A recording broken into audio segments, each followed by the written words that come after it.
Sin duda alguna que el Señor Jesús es precioso para nosotros. Nuestra vida marcó una diferencia cuando llegamos a un encuentro con Él y la divide en un antes y un después. Así como dividió la historia antes de Cristo y después de Cristo, también nuestra vida tiene un final cuando llegamos a los pies de Cristo e iniciamos una nueva vida. Y somos llamados, vamos a ver esa palabra hoy, somos llamados por Dios a formar parte de un proyecto eterno, un proyecto por encima de todo nuestro mundo creado. Yo les invito a que tengamos una palabra de oración para empezar nuestro tema. Acompáñenme, por favor. Padre Celestial, te damos toda la gloria y toda la honra porque solamente tú la mereces. Gracias porque tú has sido bueno, porque tu amor y tu misericordia se han derramado abundantemente en nuestra vida. Y lo que Cristo ha hecho en la cruz del Calvario ha logrado conquistar nuestro corazón. Por eso hoy día cantamos y decimos: precioso Jesús, solo tengo mi vida, acéptala. Y ahora, Padre, que vamos a abrir tu palabra, te rogamos que tu Espíritu hable a nuestro corazón. Danos ese espíritu humilde, disponible de escuchar y de poder comprender la verdad de tu palabra. Lo rogamos en Cristo Jesús. Amén. Pues queridos amigos, como les decía hace unos minutos en los avisos, ya estamos en puerta de la celebración del tercer aniversario. Y para nosotros pues ha sido algo hermoso porque pues cumplir 3 años para nosotros ya es mucho. A lo mejor para otras iglesias que ya tienen 30, 40 años, pues 3 años efectivamente, si pudiéramos hacerlo en una manera similar a las personas, pues nosotros somos apenas somos aquellos pequeños bebés de 3 años que apenas medio vamos aprendiendo a caminar y que sin duda alguna apenas vamos a ir trabajando para que los propósitos de Dios se logren en nuestra vida. Así es que en esta hora nosotros estamos preparándonos para llegar a esos 3 años. Las grandes preguntas es, bueno, ¿y qué hemos logrado? ¿Qué ha cambiado en nuestra vida? ¿Cómo ha sido nuestra participación en la comunidad de creyentes de la iglesia? Yo entiendo y respeto, hay muchas personas que de inicio llegan a una iglesia y dicen: yo prefiero no participar, porque si empiezo a participar de seguro me voy a meter en problemas con alguien y yo no quiero tener problemas con alguien. Bueno, hoy vamos a hablar algo de esto. Fíjese que Dios en su sabiduría, pues le hemos estado pidiendo y el ministerio de oración nos ayuda orando: Señor, tú lleva a buen fin la vida de Península. Y se me hace muy curioso que justamente faltando 2 o 3 domingos, o más bien dicho en el mes de mayo, que es el mes del aniversario de nuestra iglesia, Dios nos ponga a leer la primera carta de Pablo a los Corintios. Es una carta muy particular. Quienes ya la han leído, quienes han seguido los devocionales, wow, Pablo va a hablar de cosas realmente muy sorprendentes que sucedían en la vida de la iglesia de Corintio. Corinto era una ciudad de las más importantes del Imperio Romano y era una ciudad que colindaba con 2 puertos y eso hacía que tuviera una gran afluencia comercial y turística. Y en este lugar era donde había el gran templo a la diosa Afrodita, que donde rendían culto a través de 1000 mujeres que se prestaban a la adoración a esta diosa a través de sus relaciones sexuales con hombres. Y entonces la cultura de Corinto era una cultura difícil. Que el evangelio pudiera entrar a sus corazones era algo realmente sorprendente. No sé si más fácil o más difícil que los que vivimos en Acapulco, pero digamos que algo similar. Y hoy día Dios nos pone las palabras de Pablo dirigidas a esta iglesia y nos las pone para que la podamos aplicar a nuestra vida. Déjeme decirle algo. Cuando empezamos a leer esta carta, uno se pregunta: ¿de verdad Pablo estaba hablando a cristianos? ¿No se habrá equivocado como de que de repente se metió a un sindicato? Porque las cosas que está diciendo como que no se entendería que un cristiano las estuviera viviendo. Pero por las primeras palabras que Pablo dice, él dice fielmente a los que han sido llamados y forman la iglesia que está en Corinto. Mis queridos hermanos, como yo tengo la idea y tengo el encargo de Dios de formar en ustedes como discípulos de Cristo, yo quiero empezar, antes de poder entrar a los pasajes que vamos a ver de Corintios, yo quisiera compartir con ustedes, para variar, un cuadro. Ya saben que últimamente he compartido cuadros. Yo espero que sean ilustrativos y les estén ayudando. He compartido con ustedes este cuadro con otro contenido, pero el título es el mismo. Estas 4 etapas definen todo el mensaje de la Biblia en cuatro etapas, y es lo que le llamamos la historia del Evangelio, en donde empieza por la creación, ahí en Génesis, donde Dios creó este mundo y todo es perfecto. Segundo, Génesis 3, donde el hombre y la mujer desobedecen a Dios y caen del estado en que fueron creados y pagan las consecuencias de su desobediencia. Y estamos hasta este momento en el estado de caída. Estamos pagando las consecuencias de vivir en un mundo caótico y en crisis. Y el tercer lugar es la redención. Cristo hace más de 2000 años vino siendo Dios, se hizo hombre, y lo que vino a hacer fue a redimirnos, a salvarnos de la ira de Dios, de la consecuencia de nuestra desobediencia, del castigo eterno, pero también vino a salvarnos de nuestra realidad. Es cierto, la vida de los hijos de Dios, estamos supeditados a las circunstancias de este mundo, pero Dios obra encima de esas circunstancias para bendecir a sus hijos. Y la última etapa, que es la etapa de consumación, que estamos hablando de la vida futura, cuando el Señor Jesús venga por segunda vez, nos lleve al cielo y estaremos viviendo en un nuevo cielo y una nueva tierra, y disfrutaremos de otra creación como la primera. La Biblia empieza con una creación que vivimos hoy, y la Biblia termina en Apocalipsis con un cielo y una tierra nueva, y donde viviremos para la eternidad. Pero ¿por qué les platico esto? Porque bueno, si lo pudiéramos explicar de otra manera, diríamos que en la creación, esta palabra shalom es una palabra hebrea que se define como la bendición de Dios sobre su pueblo, y que el pueblo puede estar en paz porque goza de la bendición de Dios, está en bienestar. Entonces, en la creación original, el pueblo disfruta de todo shalom de Dios. Es decir, Adán y Eva no supieron lo que era sufrir una gripa, un dolor de rodillas, un dolor de muelas. Nunca discutieron, nunca tuvieron un malentendido, nunca se juzgaron, nunca sufrieron envidia, codicia. Vivían en un mundo perfecto, vivían en el shalom de Dios. Pero luego tenemos en el mundo caído el shalom roto. ¿Qué significa? Que una vez que Adán y Eva hubieron desobedecido a Dios y que fueron echados fuera del Edén, y que se rompió su relación con Dios, se rompió también ese shalom de Dios sobre ellos. Y muestra de eso es que Dios le dice a Adán, cuando le dice a mujer: ahora vas a dar a luz, pero te va a doler, ¿no? Y vas a gritar de los dolores de parto. Y al hombre le dice: bueno, tú venías trabajando, pero ahora cuando trabajes, la tierra te va a producir espinos y vas a tener que sudar. Es por efectos del shalom roto. Ya no estaba la bendición de Dios sobre ellos como estuvo en un principio. Hoy día nosotros nos movemos, las personas que no conocen del Evangelio se mueven en ese shalom roto. Estábamos en la clase de conexión, que las personas que no lo han tomado, que vienen con nosotros, están invitados. Pronto vamos a iniciar una nueva serie de ella. Y hablábamos de que nuestra desobediencia nos destituye, nos separa, nos aleja de Dios. Nosotros no tenemos una relación con Dios. Estamos lejos de la bendición de Dios. Estamos en ese mundo caído, en ese shalom roto. Tercer lugar, el shalom restaurado parcialmente, que es a través de Cristo. Cristo viene, muere en la cruz y nos reconcilia con el Padre. Y por un lado somos justificados ante Dios, somos adoptados como parte de su familia, pero nosotros seguimos viviendo las consecuencias de vivir en un mundo caído. Así que vivimos un shalom parcial. ¿Esto qué significa? Bueno, que habrá momentos en su vida que usted siente la bendición de Dios sobre usted plena, pero habrá otros días que usted podrá decir: creo que Dios se olvidó de mí, ¿no? Es ese mundo parcial. Y hacia la consumación volveremos a experimentar la total redención de nuestro Dios y un total shalom. Ahora agrego solamente una cosa más.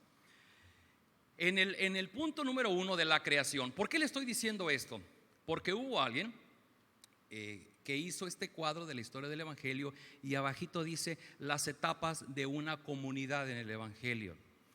Y alguien explica que este cuadro podemos explicar lo que sucede dentro de la iglesia y de una manera particular, aunque no es el tema, pero voy a aprovechar lo que sucede en las relaciones personales o lo que sucede en el matrimonio. Así es que los que están casados, los que están por casarse o los que fueron casados van a poder encontrar respuestas a lo que vamos a ir ahora. Y aquí las personas más felices son las que están solteras, entonces también ellas van a recibir su parte ahorita. Tenemos varias solteras, ¿verdad? A ver, levanten su mano, ¿cuántos solteros tenemos? No, sin mentir, sin mentir. No, yo cuando están casados no están así. Es que el que se casó fue mi esposa, ¿no? La que se casó fue mi esposa. Ok.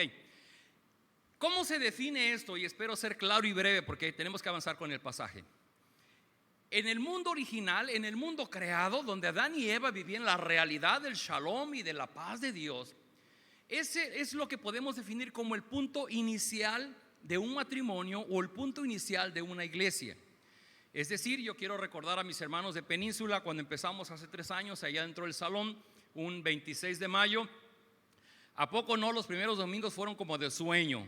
No podíamos creer, había nacido una nueva iglesia, éramos los protagonistas de una plantación. Quien nos veía decían, tú eres de Península, y decíamos, sí, yo soy de Península, una iglesia nueva en las hamacas, ¿no? Y donde quiera que íbamos hablábamos de Península. Y entonces cuando la convivencia dentro de Península se daba, pues entonces como le hacen los novios, ¿no? Por ejemplo, si pues los novios resulta con que tienen su carácter, pues cuando tú estás conquistando a la otra persona, pues ocultas tus defectos, ¿no? Que no se vean. Te pones una ropa que oculte que estás gordito, o si te molesta tu cabello, te pones una gorra para que simule tu cabello, o las damitas pues se hacen algún truco de maquillaje para que no se les vea cierto horror, ¿no? Es decir, disimulamos. Y cuando estamos en la vida inicial de la iglesia y cuando inician las parejas, estamos en una pseudo comunidad. No lo tomen a mal. Se le dice así porque es una etapa de fingimiento. Todos fuimos novios aquí alguna vez. Y cuando estábamos conquistando a la chica o al chico de nuestros sueños, sí o no, hacíamos circo, maroma y teatro porque no se diera cuenta que éramos flojos o que éramos medios descuidados o que éramos medio malos alumnos en escuela. No sé, algo hacíamos para que ella no se diera cuenta. Y lo mismo pasa en la vida de la iglesia. Cuando empieza la vida de la iglesia en la comunidad, todos somos unas lindas personas, ¿no? Entonces llegamos el domingo, hola hermano, ¿cómo estás? Bendiciones, Dios te bendiga. Y el pastor se para y dice, los amo a todos. Y sí, nosotros también, pastor, lo amamos. Es una pseudo comunidad donde, no me lo tomen a mal, pero así es esta realidad, estamos fingiendo todos. Segundo paso, el caos y el conflicto. De igual manera que de repente Adán y Eva fueron echados fuera del Edén y abrieron los ojos, dijeron, caray, parece que nos cometimos un gran error, ya era demasiado tarde. Entonces resulta que en la vida de la iglesia van pasando los meses, ¿no? Ya casi llegamos a los 3 años y de repente te das cuenta con que tal hermanito es medio rencoroso. Y te das cuenta que aquel hermanito es medio controlador. Y te das cuenta que el otro hermanito le gusta cuchichear. Y te das cuenta que el otro hermanito falta mucho. Y te das cuenta. Entonces empezamos a darnos cuenta de los errores que todos tenemos. Y entonces decimos, no, pues es que yo pensé que esta iglesia iba a ser diferente, pero es igual a todas, ¿no? He estado en otras iglesias donde, y no hombre, gente chismosa, mentirosa, argüendera, peleonera. Allá también hay muchos. Yo pensé que Península sería diferente. Bueno, yo estoy apurado tratando de defender el honor de Península. Espérense, no se vayan, no se me vayan. Espérenme, yo les doy una respuesta el día de hoy. Porque es algo adecuado. Bueno, ¿qué pasa con los matrimonios? Cuidado los que se acaban de pasar. Dicen los que saben que cuando llegas a 3 años es la primera vez que piensas, me voy con mi mamá, me regreso con mi papá o me voy a vivir solo. No quiero volver a saber de este hombre o de esta mujer. Fue un fracaso, me engañó. Yo me casé pensando que iba a tener otro bebé y ya que me casé me di cuenta que mi esposa ya no podía tener bebés y estuve a punto de demandarla, pero ya era demasiado tarde. Es cierto, es broma. El chiste es que pasamos de un mundo de fingimiento y caemos en el caos, caemos en el conflicto, porque entonces yo me doy cuenta que las personas que están junto a mí tienen errores, tienen defectos.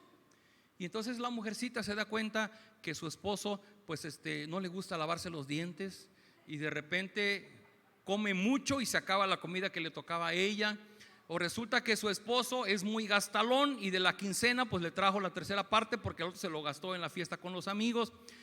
Y empezamos a ver los defectos, y entonces entramos en un mundo de caos y de conflicto.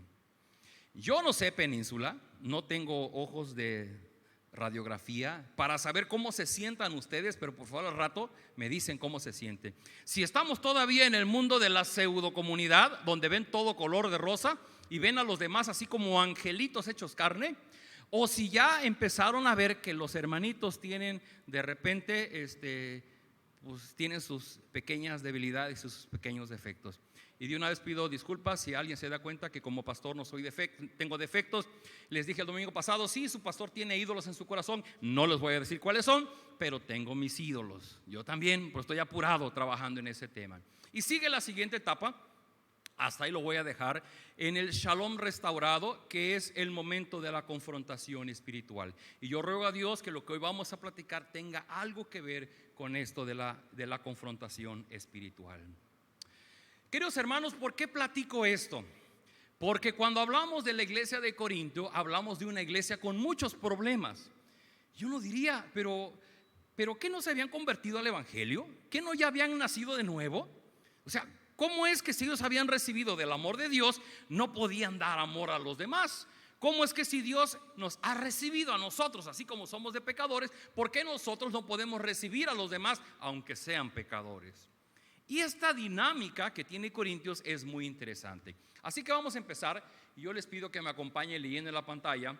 Es primera carta de Corintios, capítulo 1, versículos 1 y 2. Muy interesante, son las primeras palabras de Pablo en esta epístola. Dice así: yo, Pablo, elegido por la voluntad de Dios para ser un apóstol de Cristo Jesús, escribo esta carta, dirigida a la iglesia de Corinto, a ustedes que han sido llamados por Dios para ser su pueblo santo. Él nos hizo santos por medio de Cristo Jesús, tal como lo hizo con todos los que en todas partes invocan el nombre de nuestro Señor Jesucristo, Señor de ellos y Señor de nosotros. Yo quiero en primer lugar resaltar la primera línea de lo que Pablo está diciendo. Yo, Pablo, elegido por la voluntad de Dios para ser un apóstol de Cristo Jesús. Solamente déjenme recordarle, por aquellos que no saben cómo fue el llamado de Pablo. Pablo era un fariseo, un israelita, un judío aguerrido, de hueso colorado. Los fariseos fueron los contras del Señor Jesucristo. Los fariseos son los que llevaron a Jesucristo a la cruz del Calvario. Odiaban a Jesús, querían deshacerse de él, y hasta levantaron falsos y dijeron: crucifícale. Pablo era uno de ellos. Y dice en Hechos capítulo 9, Pablo antes se llamaba Saulo, y decía: Saulo estaba furioso y amenazaba con matar a todos los seguidores del Señor Jesús. Por eso fue a pedirle al jefe de los sacerdotes unas cartas con permiso especial. Quería ir a la ciudad de Damasco y sacar de las sinagogas y a todos los que siguieran las enseñanzas de Jesús, para llevarlos presos a la cárcel de Jerusalén. Y ya estaba Saulo por llegar a Damasco, cuando de pronto desde el cielo lo rodeó un gran resplandor, como de un rayo. Saulo cayó al suelo y una voz le dijo: Saulo, Saulo, ¿por qué me persigues? Y Saulo respondió: ¿quién eres, Señor? Y la voz respondió: yo soy Jesús, es a mí a quien estás persiguiendo. Pero levántate y entra en la ciudad, que allí sabrás lo que tienes que hacer. Es sorprendente. Si todos podemos mirar hacia atrás, hay un momento en nuestra vida en el que fuimos llamados por Dios. Nosotros estábamos metidos en nuestra vida, en nuestro mundo, en nuestras obligaciones, en nuestros planes de vida. Y de repente llega Jesús para mostrarnos que Él nos ha elegido. Y una razón importante es que Pablo dice: elegido por voluntad de Dios. Pablo andaba siguiendo cristianos para meterlos a la cárcel, pero Pablo reconoce que él llegó a ser un cristiano porque el Señor Jesús le habló y lo llamó. Queridos amigos, queridos hermanos, este reconocimiento que hace Pablo es lo que sucede en cada uno de nosotros. En este momento de nuestra vida tenemos que reconocer si de verdad hemos oído el llamado de Dios para seguirle.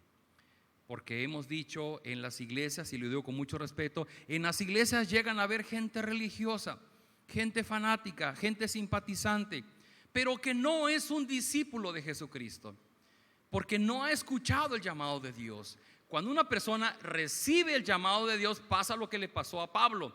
No le queda otra más que responder y obedecer al llamado que Dios está haciendo. Aclaro, cuando Dios nos llama, no nos está preguntando: oye, ¿tú quieres seguirme?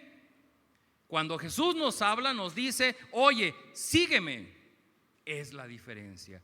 Cuando Jesús fue con sus discípulos, los pescadores, les dijo: vengan. No les dijo: oigan, ¿qué les parecería? Miren, yo los invito a este proyecto, no sé si les gustaría venir. No, Él fue y les dijo: síganme y yo haré de ustedes pescadores de hombres. Dice que cuando vio a Mateo sentado en el banquillo de los impuestos, le dijo a Mateo: Mateo, ven, sígueme. Y cuando vio a Zaqueo arriba del sicómoro, le dijo: Zaqueo, baja de ahí porque hoy voy a entrar a tu casa. Esa es la voz de Dios, que nos llama, que nos trae, que nos redime. Esa es la voz de Dios. Ahora, quiero resaltar la segunda parte de este texto, en donde dice Pablo que esta carta está dirigida a la iglesia de Dios en Corinto. Dice: a ustedes que han sido llamados por Dios para ser su pueblo santo. Les he dicho ya varias veces que la palabra iglesia de la etimología latina significa los llamados fuera, los convocados. El domingo que nos reunimos como iglesia, los que estamos aquí, bueno, yo no sé si alguien vino porque lo amenazaron o porque le prometieron algo. Si fue así, mil disculpas. Pero los que estamos aquí, aunque haya venido de mala gana, aunque le haya venido prometido, si usted está aquí es porque Dios le llamó, porque Dios le trajo, porque Dios quería que usted escuchara. A lo mejor usted no estaba muy animado, muy convencido, pero dijo: bueno, voy a ir. Y yo te digo hoy, es que Dios está tocando tu corazón. ¿Sabe por qué? Porque hay miles de personas allá afuera que hoy no van a pisar un templo cristiano. ¿Sabe por qué? Porque no son llamados por Dios. Ustedes que están aquí han sido llamados por Dios. Hubo algo en su corazón que en la mañana dijeron: ¿me voy a la playa o me voy a Península? Dijeron: no, me voy a Península. Eso es una evidencia del llamado de Dios a su vida. Quiero añadir un pasaje que nos da Pablo otra vez en una carta que escribe a la iglesia que está en Éfeso, y vean ustedes de qué manera la inicia. Dice así el pasaje. Dice: incluso antes de haber hecho el mundo, Dios nos amó, nos eligió en Cristo Jesús para que seamos santos e intachables a sus ojos. Dios decidió de antemano adoptarnos como miembros de su familia al acercarnos a sí mismo por medio de Jesucristo. Estas frases son consistentes en todas las cartas de Pablo y en todos los textos que él escribe. Siempre está diciendo que el hecho que Dios nos haya llamado a nosotros no lo pensó ayer, no lo pensó cuando tú y yo nacimos. Dios tenía un plan desde antes de haber fundado este mundo, y desde antes Él ya sabía a qué personas iba a llamar a su familia.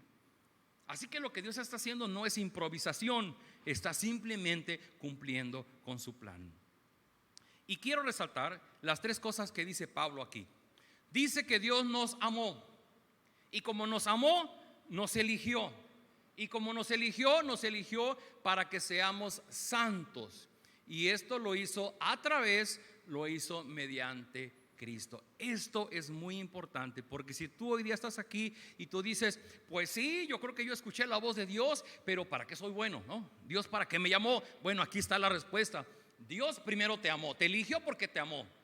Y te amó no porque tú seas bueno, te amó porque Él quiso amarte, porque Él es el amor, porque Él tiene un plan, y dentro de su plan dijo: yo quiero que tú seas parte de mi familia. Y la consecuencia de que Dios te ame es que Dios te elige. Hay una discusión muy grande allá en Juan 3:16 que dice: de tal manera amó Dios al mundo. Y hay teólogos que dicen: no, es que cuando el evangelista dice que Dios amó al mundo, se refiere al mundo cristiano, al mundo de sus hijos. Dice: no, es que se refiere a todo el mundo. Bueno, el momento es que inclusive aquellos que Dios predestina para el castigo eterno también los ama. Y no porque los ame va a evitar que sobre ellos caiga el castigo eterno. Esa es la inmensa sabiduría de Dios. Pero el chiste es que Dios nos ha amado, y a nosotros, no porque seamos buenas personas, no porque seamos muy guapos, no porque tengamos dinero ahorrado en el banco, no porque sepamos vestir con elegancia, es que Dios decidió hacernos parte de su familia. Él lo hizo porque Él quiso hacerlo, porque para sus planes eso era lo que tenía que suceder. Y es decir, Dios nos eligió a través del Señor Jesucristo, y dice muy claramente, lo hizo con un propósito, lo hizo para que seamos de un pueblo santo. ¿Qué significa santo? Y quiero detenerme un minuto aquí. De manera coloquial en nuestra cultura se cree que un santo es una persona que, debido a su buena conducta espiritual, hacia el final de su vida deja de pecar. Y como dicen literalmente los que saben, que hay personas que hacia el final de su vida, cuando caminan, se despegan 5 centímetros del piso, porque tanta es su santidad que entonces logran caminar como volando. Y esas personas son las que cuando mueren conceden los milagros a las personas. Queridos amigos, eso no está en la Biblia. Eso alguien lo inventó y no sé quién fue, pero no está en la Biblia. Cuando Pablo dice que nosotros somos llamados para ser santos, la palabra santo, etimológicamente hablando, significa apartado para Dios, consagrado para Dios. Eso no significa que ya no somos pecadores. Entre los que estamos aquí, yo quisiera pensar que todos los que estamos aquí hemos sido apartados, consagrados para Dios. Estaba pensando en un ejemplo, pero creo que hay de algunos aquí son pamboleros. Sé que Edgar es pambolero y creo que le va a las Chivas, según vi una foto. Haz de cuenta que yo le digo a Edgar, a partir de ahora yo quiero que renuncies a tus Chivas, no vayas a llorar. Quiero que renuncies a tus Chivas. Te traje una playera de Pumas, porque fue mi escuela, mi universidad, ¿no? Y vas a quitarte tu playera de las Chivas y te vas a poner la playera de Pumas. Y ahora cada vez que jueguen los Pumas, tú te vas a quedar afónico de estar gritando y apoyando al equipo de los Pumas.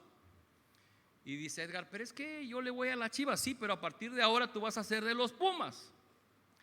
Déjenme explicarlo de esa manera. Cuando nosotros somos traídos, somos llamados por Dios, somos llamados a algo distinto.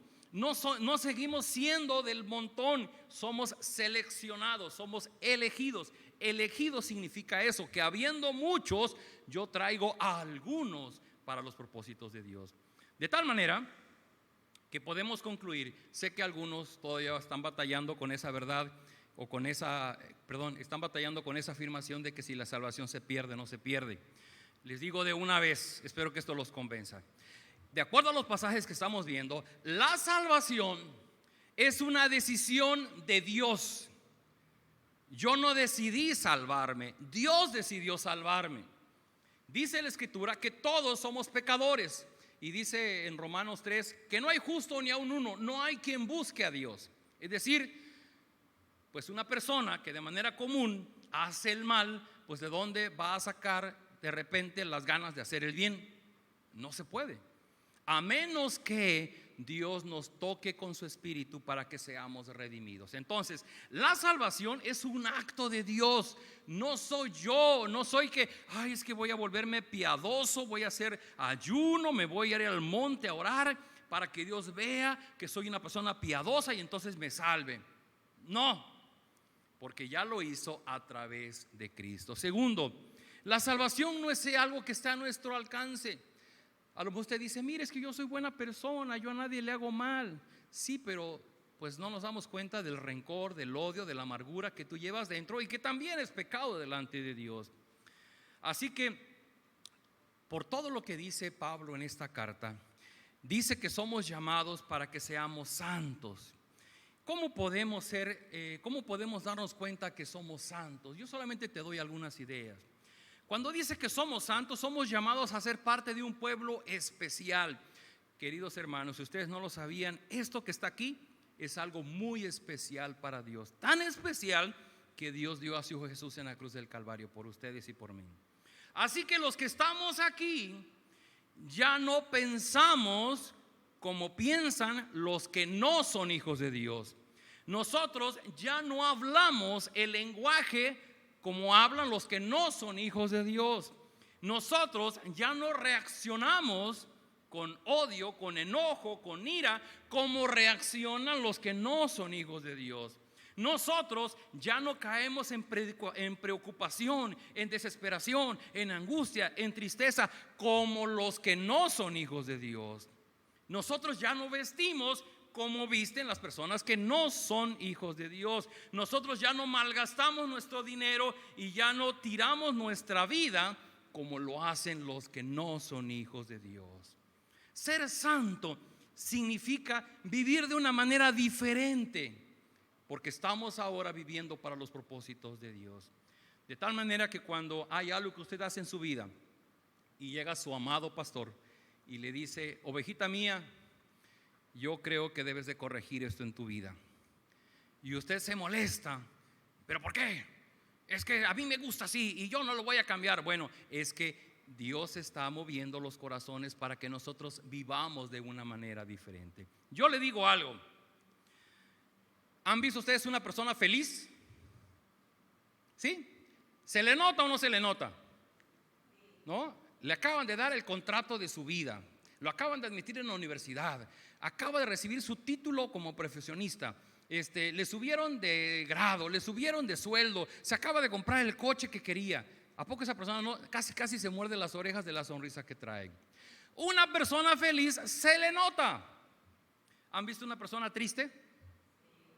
Se le nota. ¿Han visto una persona en crisis, desencajada? Se le nota. Pues también una persona que ha sido llamada por Dios y traída a su pueblo debería de notársele, porque somos un pueblo especial, porque somos llamados a la santidad. Por eso no podemos seguir haciendo las cosas como lo hacen los demás que no son hijos de Dios. Cuando un cristiano dice: oye, ¿y por qué haces eso? Todo mundo lo hace. No ha entendido que ser hijo de Dios es ser llamado a hacer las cosas diferentes. Yo no puedo ganar dinero como lo hacen los demás. Yo no puedo dar mochadas al tránsito como lo hacen los demás. Y me acaban de quitar mi carro la semana pasada.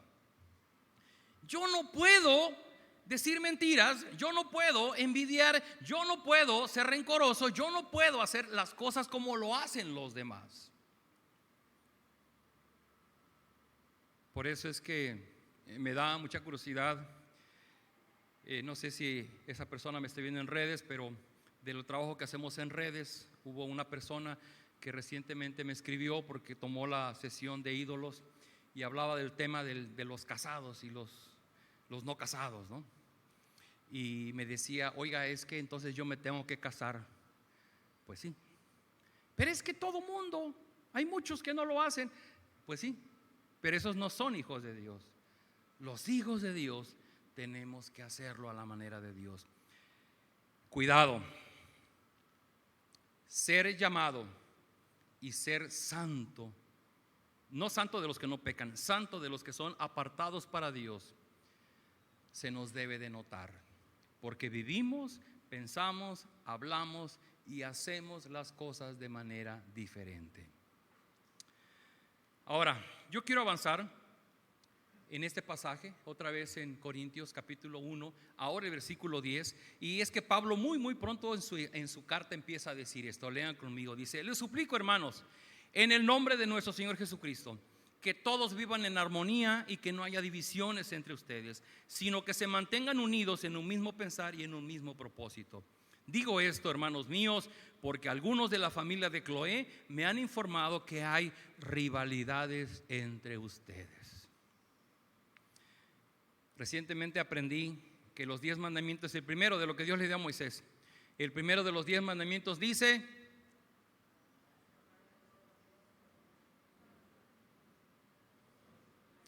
pásenme una Biblia con pasta de piel, con canto de oro para la persona que me conteste ahorita.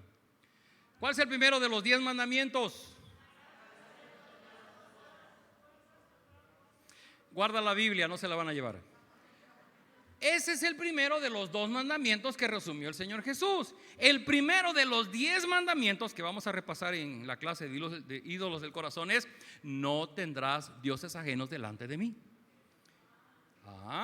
Y dicen los teólogos, bueno, así lo dijo Martín Lutero, que si que si Dios nos dio un mandamiento que decía no tendrás dioses ajenos, es porque el pueblo ya los tenía. De hecho, cuando Moisés va bajando del monte Sinaí con las tablas de la ley, el pueblo estaba danzando y bailando alrededor del becerro de oro. Y cuando Pablo dice: yo les ruego que vivan en armonía y que no haya divisiones, que se mantengan unidos en un mismo propósito, que no haya rivalidades, es porque ya lo había. Y es algo que diríamos: ay, esas gentes de Corinto, pero qué bárbaros, no es posible. Eran cristianos, eran parte del pueblo santo de Dios. ¿Cómo es posible que vivieran así? Bueno, yo no quisiera que Dios en este momento estuviera viendo a las personas de Península Viva y dijeran: es que estos de Península, por eso nos mandó Corintios ahorita, por algo ha de haber sido. Yo no conozco sus vidas, pero Dios sí. Y Dios dice: se los voy a mandar a los de Península justamente cuando van a cumplir su aniversario. Y dice Pablo a los de Península: hermanos de Península, les ruego en el nombre del Señor Jesucristo que vivan en armonía y que no haya divisiones entre ustedes, sino que se mantengan unidos en un mismo pensar y en un mismo propósito. Porque me han informado, y no fui yo, me han informado que hay rivalidades entre ustedes. Ay, me dolió. De muchas maneras fallamos a los propósitos de Dios. Y un pasaje que Pablo sigue usando para eso está en mismo Corintios capítulo 3 versículos 1 al 3. Dice: yo, hermanos, no pude hablarles entonces como a gente madura espiritualmente, sino como personas débiles, como a niños en cuanto a las cosas de Cristo. Les di una enseñanza sencilla, igual que a un niño de pecho se le da en vez de alimento sólido, se le da leche en vez de alimento sólido, porque ustedes todavía no podían digerir la comida fuerte, y ni siquiera pueden digerirla ahora, porque todavía son débiles. Mientras haya entre ustedes envidias y discordias, es que todavía son débiles y actúan con criterios puramente humanos. Si hay alguna realidad similar, es pura coincidencia. Yo les dije: yo no escogí, Dios nos puso Corintios, no sé quién lo escogió para poner Corintios en el tiempo devocional, y tocó precisamente este mes de mayo que vamos rumbo al 3er aniversario. Con eso claramente lo dije en el devocional. No sé si vean los devocionales, pero se los sugiero, son muy buenos, los hace un pastor bien trabajador. Pero dice Pablo es que yo no les pude hablar como a gente madura espiritualmente, les tuve que hablar como a personas débiles, como a niños espirituales. Y entonces Pablo establece 2 tipos de personas dentro del pueblo de Dios. Todos somos llamados, pero dentro de todos somos llamados, hay algunos que se sientan y se acomodan y se quedan 10, 15, 20, 30 años como niños espirituales y nadie los mueve. Y obviamente dice Pablo, y ni siquiera pueden digerirla ahora porque todavía son débiles. Mientras haya entre ustedes envidias y discordias, es que son débiles y actúan con criterios puramente humanos. Hay cristianos maduros y cristianos débiles que son como niños espirituales. ¿Cuál es la diferencia? Que los cristianos débiles o los niños espirituales actúan con envidias, discordias y con criterios puramente humanos. ¿Cuál es la diferencia? Que los cristianos maduros son espirituales, es decir, buscan ser guiados por el Espíritu de Dios. Y de rápido se los platico. El fruto del Espíritu es... ¿El primero cuál es? Amor, gozo, paz, paciencia, benignidad, bondad, fe, mansedumbre y templanza. Y la Biblia se quedó guardada porque bueno. Queridos hermanos, esto es muy sencillo. Una vez que somos llamados a formar parte del pueblo de Dios, número uno, no todo mundo está consciente de que ha sido llamado a una vida diferente, consagrada, apartada para Dios. Piensa, habla, vive, viste y sirve a la iglesia conforme a su madurez, o participa conforme a su debilidad y el ser niño espiritual. Quiero regresar a este cuadro porque irremediablemente estas 4 etapas van en ese orden. Bueno, de aquí para acá. De la creación, que es una pseudo comunidad donde hay fingimiento, caemos en el caos. Y les digo una cosa, entre la segunda y la tercera etapa es donde suceden los divorcios. Entre la segunda y la tercera etapa es donde las iglesias se dividen. Entre la segunda y la tercera etapa es cuando el hombre dice me voy de la casa.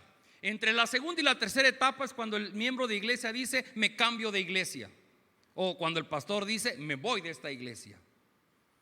¿Por qué? Porque estamos en un mundo en caos, en conflicto. Pero ese caos y ese conflicto es parte de nuestra naturaleza que está corrompida por el pecado que hay en nosotros. Pero tenemos el Redentor, que es Jesucristo. ¿Y cómo Jesucristo nos va a salvar? Bueno, dice confrontamiento espiritual. Se dan cuenta de que no son diferentes, que no son mejores, o inclusive se dan cuenta que son peores a los demás. El evangelio los pone en la misma categoría y son capaces de vaciarse.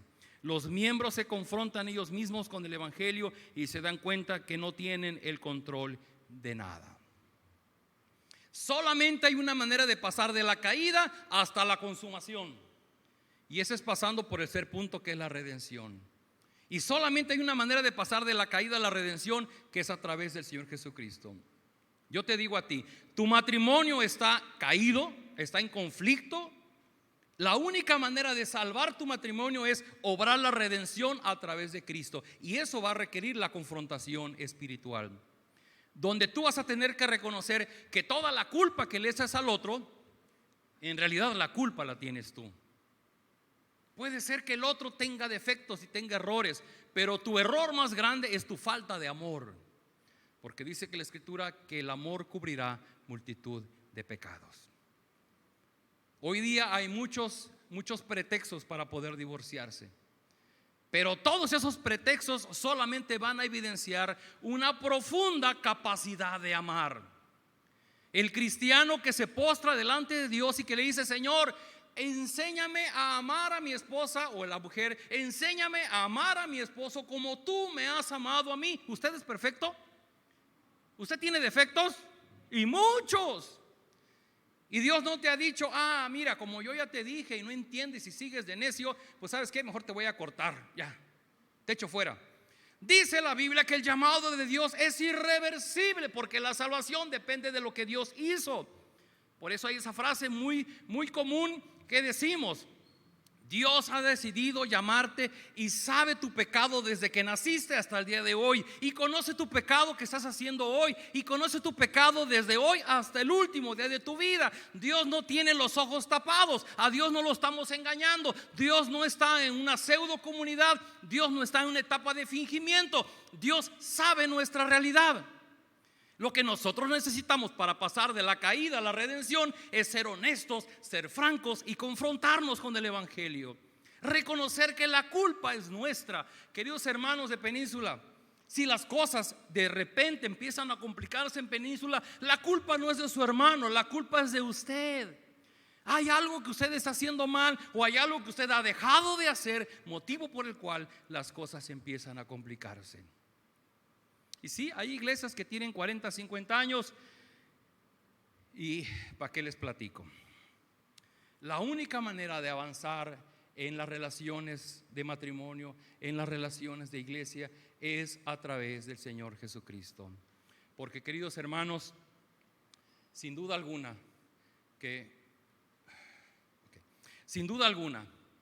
que lo que hemos hecho nosotros es simplemente quedarnos como niños espirituales en nuestra vida. Recuerdo aquel pasaje que escribe Juan en el Apocalipsis a una de las iglesias y le dice Dios a esa iglesia: yo sé que todo lo que haces, sé que no eres frío ni caliente, como quisieras lo uno o lo otro, pero ya que eres tibio, ni frío ni caliente, te escupiré de mi boca. El Señor ya nos eligió porque nos amó. Ya mandó a Jesucristo, que es nuestro Redentor. Ya nos llamó, ya nos hizo partes de su pueblo santo. Pero nosotros, en una actitud negligente ante Dios, nos tiramos a la hamaca y simplemente nos quedamos estancados como niños espirituales. No nos interesa crecer, no nos interesa madurar, y vivimos todavía echando culpas ajenas, señalando el error de los demás. Es que las cosas salen mal por otros, por aquellos, no lo hicieron bien, pero nunca porque nosotros estamos cometiendo errores. Tal vez al otro le fue mal porque yo no le ayudé como él esperaba. Pero la única manera de poder salvar a la iglesia es a través de confrontándonos espiritualmente con el mensaje de la cruz, reconociendo que nosotros somos pecadores, que necesitamos el perdón de Dios para ser rescatados. Y si usted tiene una relación de matrimonio complicada, o si usted tronó en su matrimonio, tiene que ser honesto. Después de que yo se los he dicho, después de que yo me divorcié hace ya muchos años, me enseñaron y me dijeron: Joel, tú no puedes volver a casarte a menos que logres reconocer cuáles fueron tus errores que cometiste en la pasada relación. Porque lo más normal en un divorcio, en una separación, es que uno pueda caer en: es que la otra persona era así, así, así, ¿por qué te divorciaste? Porque él era así, así, así, así, y tú, no, pues yo no hice nada. Ese fue el problema, que no hiciste nada. Y si las cosas salen mal en el matrimonio es porque nosotros no hacemos las cosas bien. Y si las cosas salen mal en la iglesia es porque nosotros no hacemos las cosas de manera correcta. Así que yo quisiera terminar con una oración, y yo quisiera dar el tiempo para que pudiera ser honesto delante de Dios y poder decir: Padre, yo puedo reconocer que he sido un niño espiritual. Probablemente en mi familia, con mi esposo, con mi esposa, con mis hermanos, en la iglesia, en mi trabajo, me he comportado como un niño. He caído en discordia, en pleito, en divisiones, en contiendas, en discusiones, en rencor, en amargura, porque he sido un niño espiritual. Pero Padre, yo quiero crecer. ¿Por qué no se lo dices hoy al Señor? Señor, ayúdame, yo no sé cómo crecer, pero ayúdame a lograrlo. Te doy unos segundos para que tú ores a Dios de lo profundo de tu corazón y tú le hagas esta oración a nuestro Dios.